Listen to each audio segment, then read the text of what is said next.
Hello, welcome to Uncommon Leadership. I'm Michael Hunter with Uncommon Teams. Today, I'm talking with Kim Crowder. Kim is the founder and CEO of Kim Crowder Consulting. She is also one of the country's most sought after and transformative leadership, marketing, and communications facilitator, speaker, and advisor. She's been named by Forbes as a top anti-racism educators companies need now. Kim has been featured by the New York Times, Business Insider, Cheddar News, CBS, NBC, Fox, Katie Couric Media. She's on Forbes on the regular, on HubSpot's podcast, The Growth Show, Workology, and As Told by Nomads. Kim is also a member of the MIT Technology Review Panel and Forbes for the Culture. Welcome, Kim. Thanks, Michael. I'm always like, what face do I make while somebody's reading a bio? Why hasn't ABC had you on? What do they have against you? I know, right? They need to get on it. Yeah. In your journey to seeing people as people and learning to leverage their unique gifts to best accomplish your goals, when did you first recognize this might be a valuable approach? You know, Michael, what I think is so interesting is that, and this is this is certainly not a commentary on the question. It's the fact that the question has to be asked. Do you know what I mean? Like, as part Absolutely. of the conversation about business, like, really, are we having that question? Or the fact that we have to have that question. I don't know that that's ever been for me a conscious decision. I think it was just part of who I am as a human being. Particularly, and I don't know, if it comes from being a part of a community myself. When I think about what it means to be Black and a Black woman, everywhere I go in the world, I have connections because I am a Black woman with other Black people, even if they aren't United States Americans. And so in my mind, because I've lived in Korea, I've lived in Italy, I've lived in Spain, I've lived in the US, I've traveled a lot. I'm always interested in people's stories. I'm always curious about who people are. I'm curious about what makes people tick. And if we can't bring that into the workplace and see people as individuals, the question is what are we even doing? Like, really, is that leadership? And I think, unfortunately, we have attached the language of leadership with power instead of respect for humanity. Yes. And in software, especially, we've have this idea that an engineer is an engineer is an engineer. And so I have a project that needs 5 engineers. I can just pick 5 random people out of whoever's available and they're good to go. Or of course, that's not the case. Right. Understanding power dynamics is important. I could talk about this one thing that would just really draw focus on this when you start to think about gender, particularly in STEM, right? In science, technology, in those engineering, mathematics, that industry or that group of practices, right? Women are often highly underrepresented. And then you add to that women of historically ignored backgrounds to add to that. If I'm not mistaken, I think I looked this up the other day. I wish I had this stat about how many engineers were Black and how many were Black women. I mean, it is quite small. And when we start to look at what that means for the Asian population and the Latino population, Latinx population.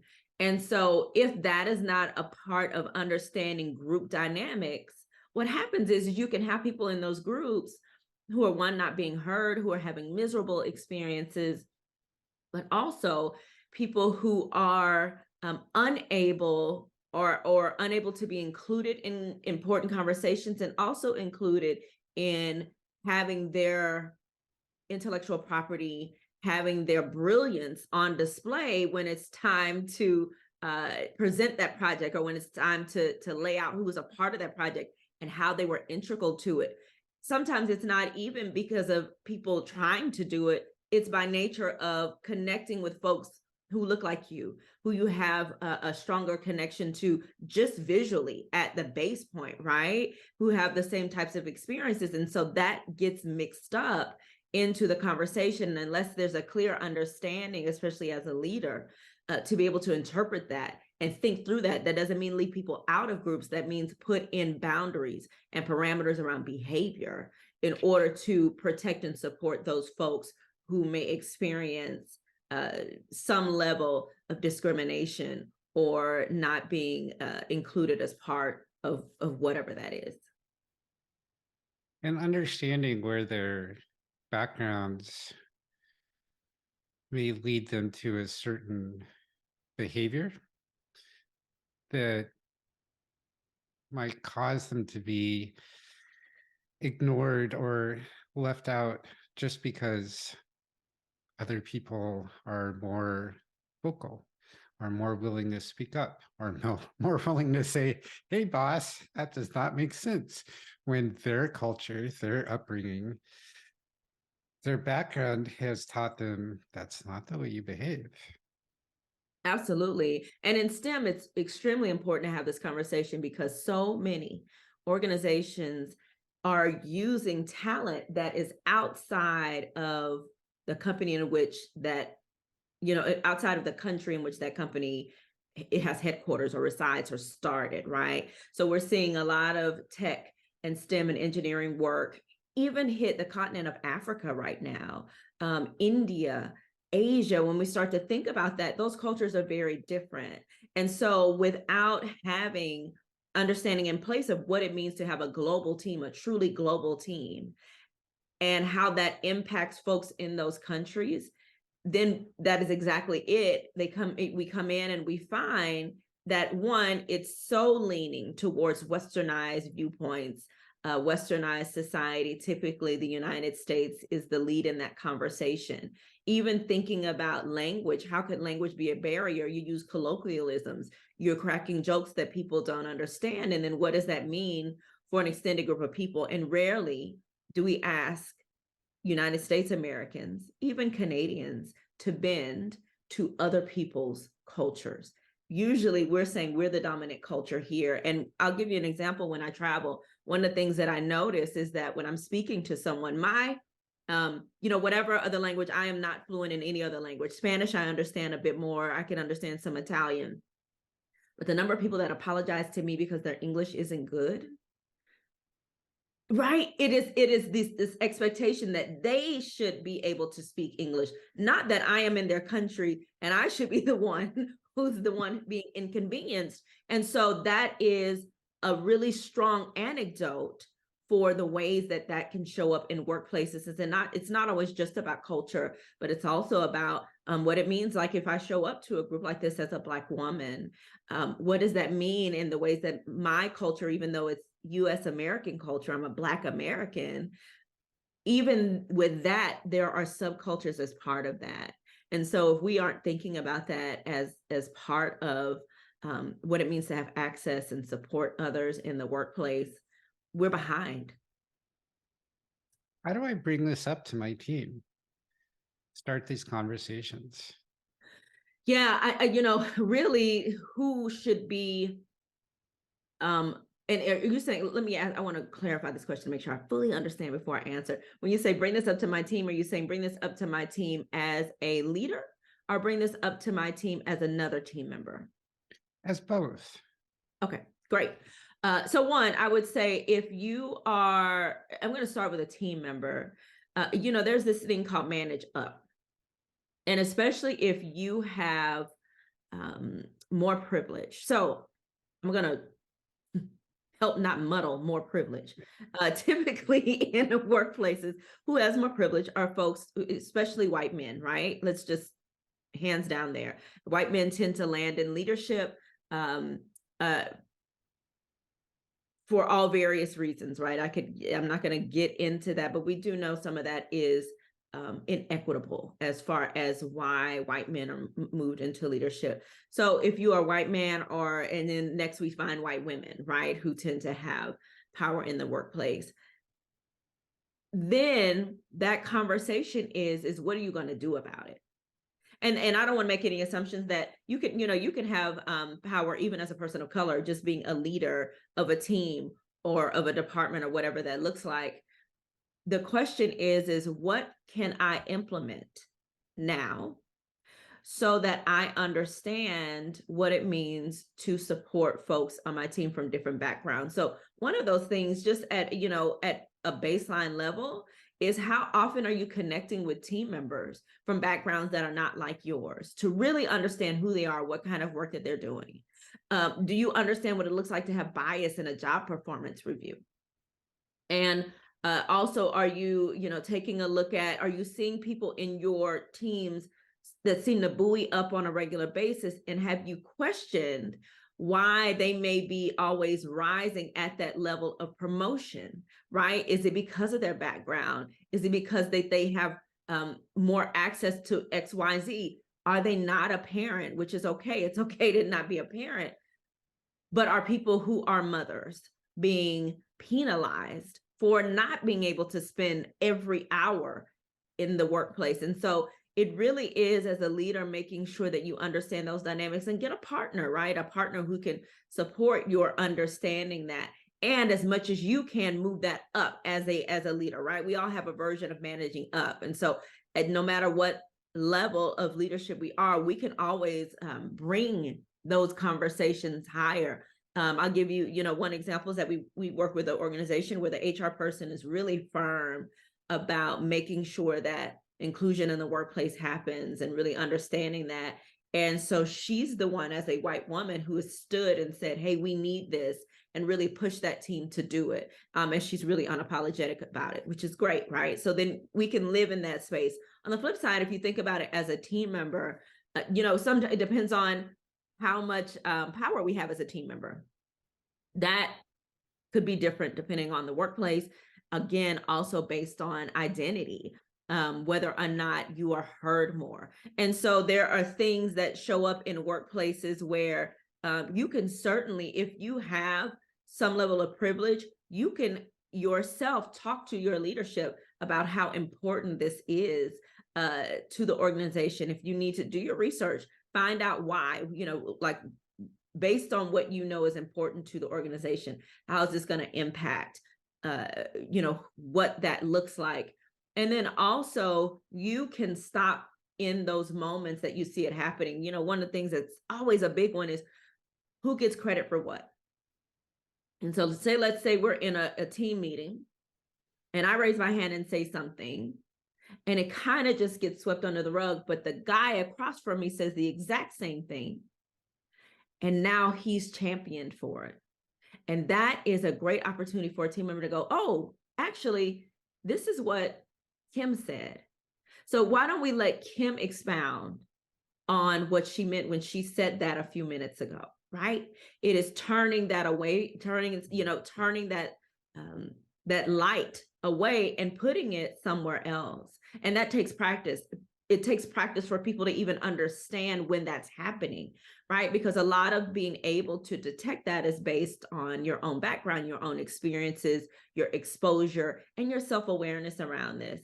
And so those are just quick ways that I can think about, ways that can be impacted. Then when we start getting at the CHR level, that C-suite level, this is all about policies. What policies are put in place? What is, as far as leadership, what are the leadership values, and how courageous are we going to be as leaders in order to move that forward on a regular basis? What's our North Star as a leadership team to make sure that we are honoring everyone as humans in the workplace? I really like the suggestion you have of redirecting that conversation in the moment or later on when you realize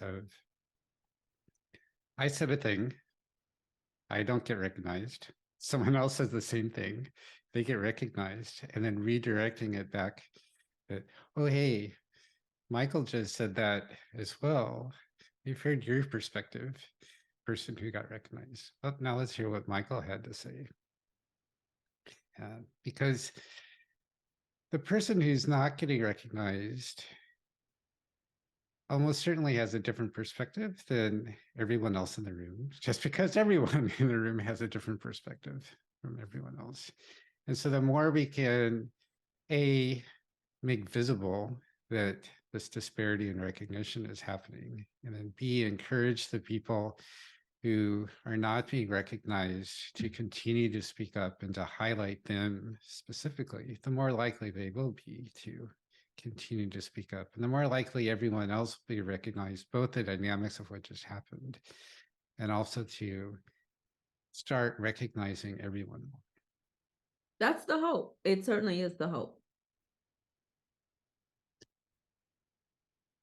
When I try to do this and it doesn't work repeatedly, how do you troubleshoot what's going on and help the leaders, help the teams change those dynamics? So when you try to redirect the conversation from a team member perspective. Yeah, sure. Let's take that specific example. I see this happening. I try to do the redirect. It doesn't happen. And 5 or 6 times across that meeting or multiple other meetings over time, I see this happen. I try to redirect.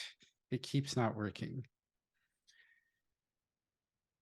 When you are brought in to and see situations like that, how do you help teams change those dynamics and make that shift?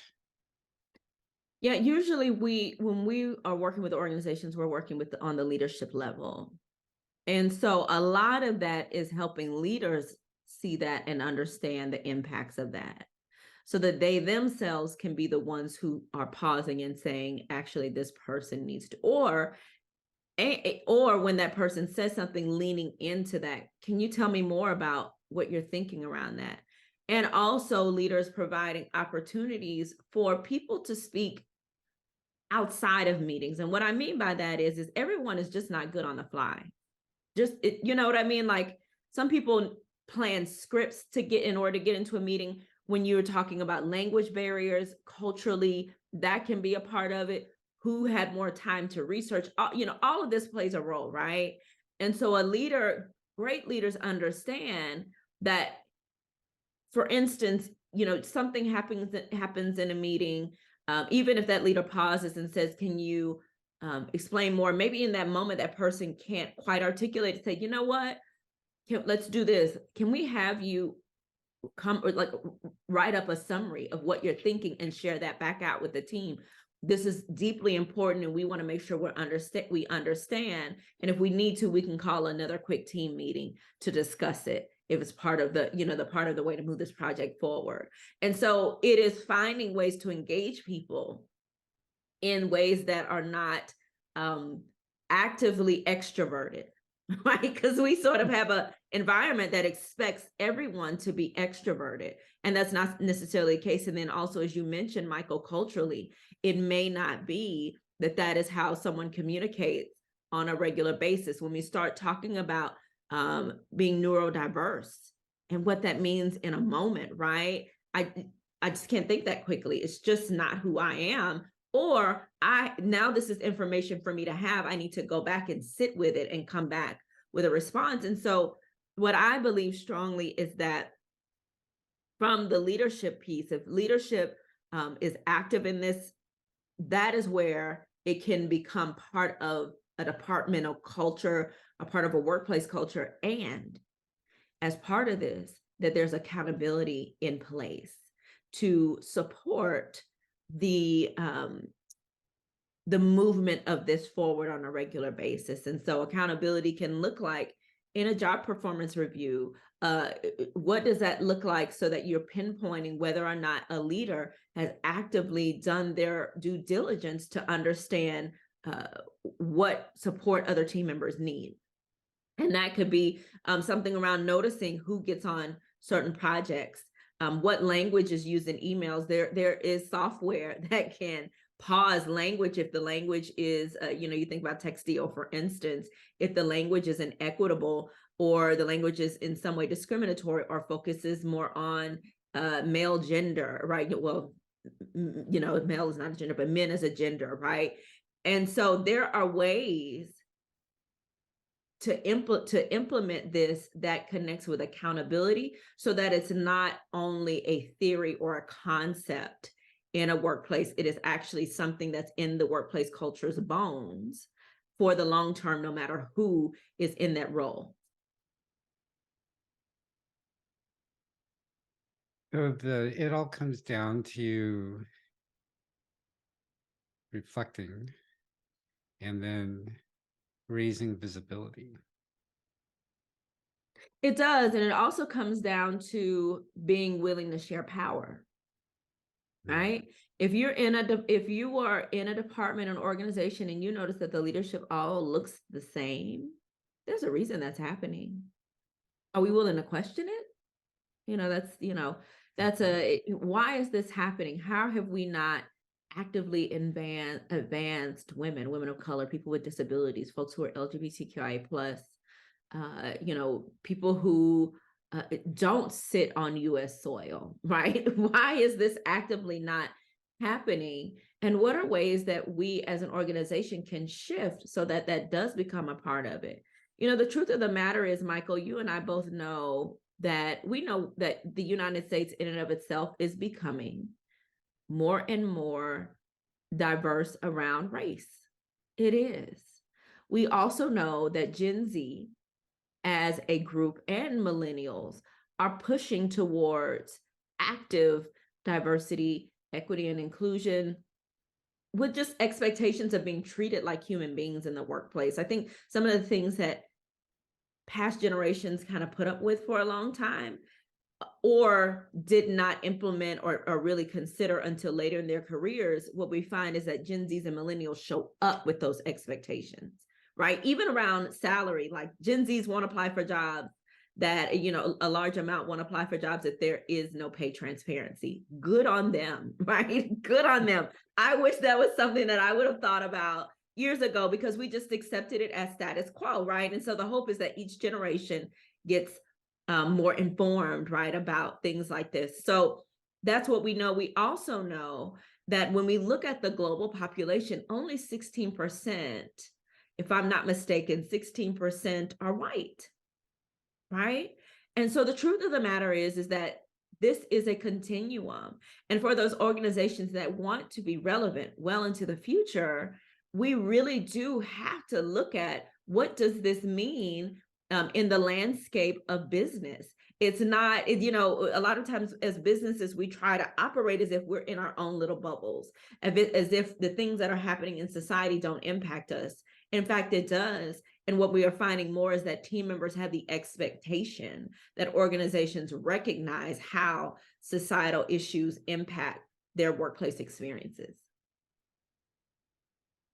And do you find, when you're working with companies in other parts of the world where the white male isn't the dominant culture, it's different colors, maybe even a matriarchal culture rather than a patriarchal, are all the same problems and issues in place just shifted in that direction, so that it's the brown male or the black male that gets promoted rather than the female or whatever white males happen to be around? Or That's an interesting question, because I'm going to be honest with you, Michael. I don't know that we've worked with an organization that has, even when we talk about the UK, I'm just thinking off the top of my head, other countries that have been a part of the conversation. We've worked with organizations, particularly that have a bend towards westernized society. And then we have found that it's the same generalized, where the CEO or that C-suite is typically predominantly homogenous around being white, whether male or, men or women. And then at the mid-level managers, we may see more racialized diversity there, right? So when you ask the question about what happens when we work with organizations who are not, when we think about this in that way, I cannot honestly think of an organization that we've worked in that hasn't been set up in that way. Here's what I will say though. We do know that oftentimes in a lot of society that patriarchy does play a role. And so the truth of the matter is that no matter people's background, power can always get in the way of providing opportunities for other groups, no matter what. I do want to talk about an organization, when we start to think about organizations that do, who have actively done a really strong job of this. I'm hearing those stories more and more. So I'll give you a really strong example. I was talking to a trans woman who had transitioned in the workplace, a Black woman who transitioned in their current workplace. And that's right. Can you imagine how both brave and scary that is, right? Because now I got to come to work and tell everybody this is what it's going to be. You need people to shift whether, because people are like, well, I don't subscribe to pronouns. You don't have to, but you do need to respect a human being, right? Like you don't have to subscribe to your pronouns, but they need to be comfortable, in being in the workplace. But what she specifically talked about was how her leader actively went to HR and said, what care is available? What is our policy around gender affirming care? And it ended up hitting the C-suite, and then company policy changed around this, what they were willing to cover, what they were willing to do. And then what we talked about is, based on your experience, how does that, because now they are in a leadership position, how does that impact your leadership? And so to hear what that sounded like was really beautiful. And it's not just a one-to-one thing, where it's like this one person, but what you're listening to is when one person, and their leader was a white woman, when one person makes a choice, right, it can have a ripple effect. And that is what is so powerful about us taking a stand as human beings. Now, the trajectory of this person in that workplace is much more powerful, and they don't have to lose a strong, not only advocate, not only employee, but an advocate for the organization, right? Those are folks who are really, who really feel as part of a culture in a workplace. Now they don't lose that person. And also that person is telling that story without being prompted by the organization, right? And so that is the power of what happens when an organization actually puts action behind this language, this cloaked language about, we believe in powerful leadership, we believe in strong and courageous leadership. Okay, then what does that look like? And that's one of the ways that it can look. And that's something that we all have the power and freedom and ability to do, is to show up and demonstrate that different way of being. We do have that power. I will say some folks are and can be impacted more negatively based on that. I've worked in corporate America many years, moved into the C-suite at a particular organization. I remember pausing on some things, and particularly the pay that we were willing to pay a Black woman who was coming into my department versus her white male counterpart, her white male predecessor, I should say that, who just in action, because we were able to work with her for 3 months on a temp basis, immediately shifted the ways that the work happened, right? It was immediate. And there was more of a harmonious culture with the team, because team members came and told me it's much better now that she's here. Like literally unprompted, team members would just say that to me. And so in my desire to, and this person prior to her had behavioral issues, like showing up to work late, being extremely disrespectful to not only myself, but team members. Like, they were sort of a known challenge in that workplace. He was able to stay at that workplace for many years, right? Didn't really come under any behavioral policies where, you come in and you do a PIP until I got there. Cause I was like, this is wild. I'm not putting up with this. when I started to ask for pay for the Black woman, I asked for pay that was equal to what he was being paid to do the very same job. What I found was that HR was unwilling to do so, totally unwilling. And HR was unwilling to do so based on things that didn't make sense. I'm like, I've worked with this person for 3 months. I can tell you that this person is even more valuable to the team than that last person. And they were like, oh, well, the resume doesn't show enough experience. But I have experience and I have the budget. So why isn't this happening? And so that was, these are ways that it shows up. And I believe, frankly, one, it was because I was a Black woman, right, who was sort of pushing back and saying, I really think that this is about gender and race. There's no other, give me another reason why we are unwilling to pay this person. Then if I spoke up, she was being penalized because I was speaking up. And so I want, and there's a lot more to the story, and what turned out it did end up that this workplace had major issues with Black women. They're still trying to recover on the PR side and also internally in the workplace. I mean, it has been in the news. So this is not something where I'm like, oh, I made that up and maybe it was that or this.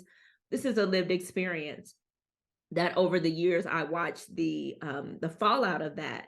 And so what I'm saying is it's not all cut and dry, right? Right. Everyone who speaks up doesn't get heard, because I certainly did. Years later, that person finally got their money and more based on a comp study, because we pushed for a comp study around pay, and they were grossly underpaying that person. But what it doesn't do is go back all of those years that she worked, right? And make up for that. And so while, yes, we all have the power to do it, and I do think it is powerful when it's done, just take a look at what happened at Amazon and the union, employees unionized in New Jersey. Yes. And also recognize that who speaks up can matter at times, especially if there's not like a large group of galvanizing around that. And so at that one-to-one daily level, do it. But we also know that the impacts of that can be very different depending on your background and your social capital in a particular work environment. Yes. Yes. This has been a great conversation today, Kim. What else should I ask you? What else should you ask me?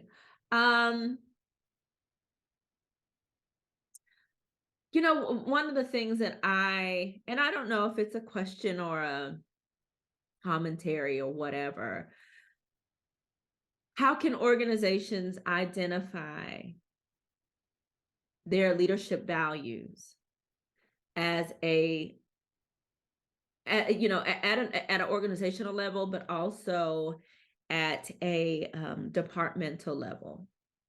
And the reason why this is so important is because as you are building a workplace culture, as people are coming in, one of the things that is powerful about understanding whether or what your values are is getting a sense of who you're able to retain and who leaves and how quickly that happens, getting a sense of promotions and who's being promoted within the organization, right?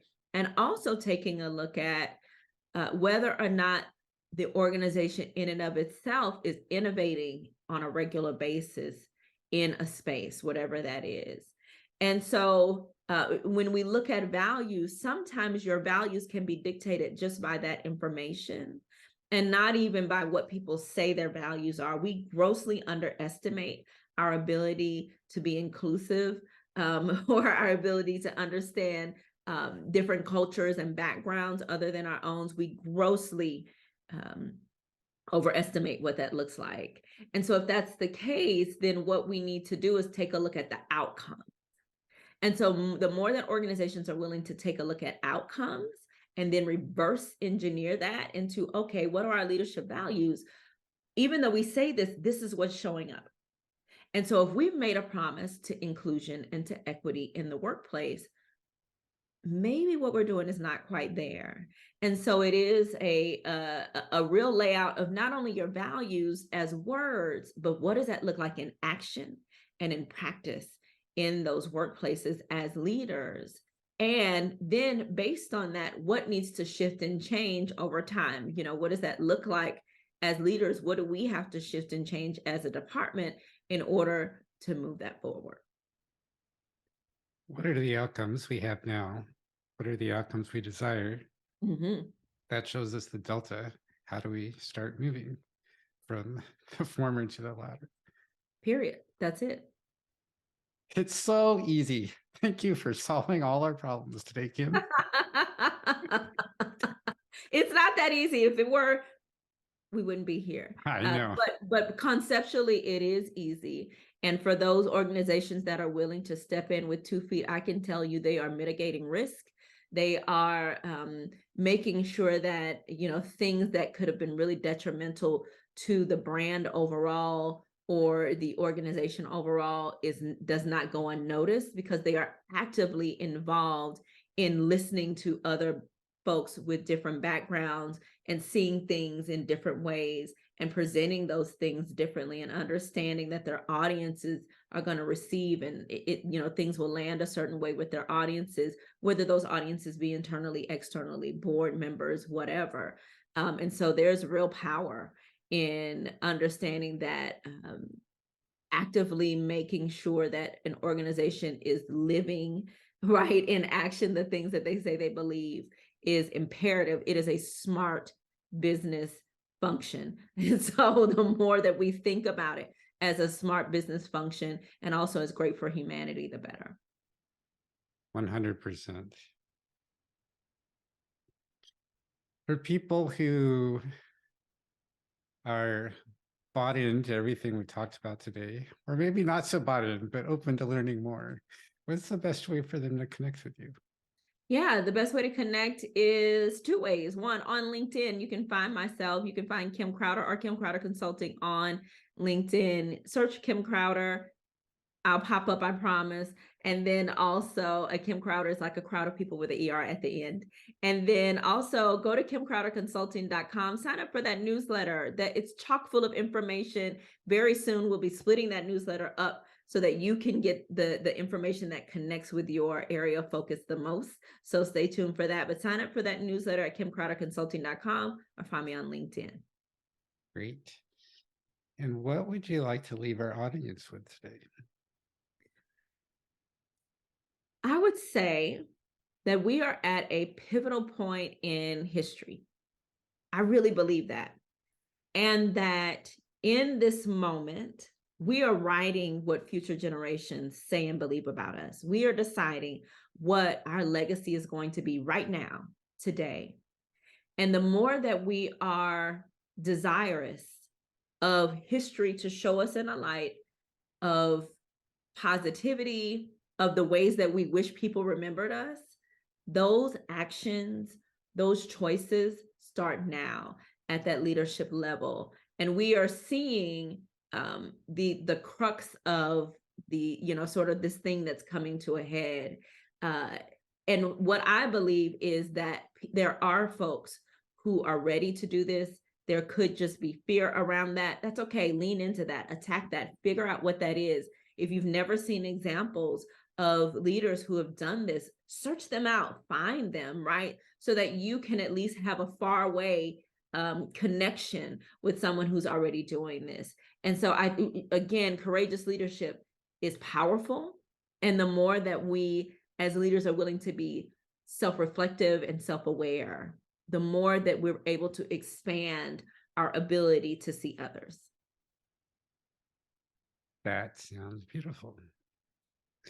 Audience, please let us know what resonated with you today. What maybe didn't? How can we help you understand what doesn't make sense? And where do you disagree? Thank you for being with us today, and have a great day. Thank you, Michael, for having me. Thanks for joining us on Uncommon Leadership today. If you found these stories interesting, inspiring, and illuminating, sign up for my newsletter. Hop over to uncommonteams.com and use the form at the top of every page. You'll be the first to know about every new episode of Uncommon Leadership. You'll also discover how you can build uncommon teams. If you'd like to chat about doing that yourself, email me, michael@uncommonteams.com, or use the contact form on my website. Thanks so much.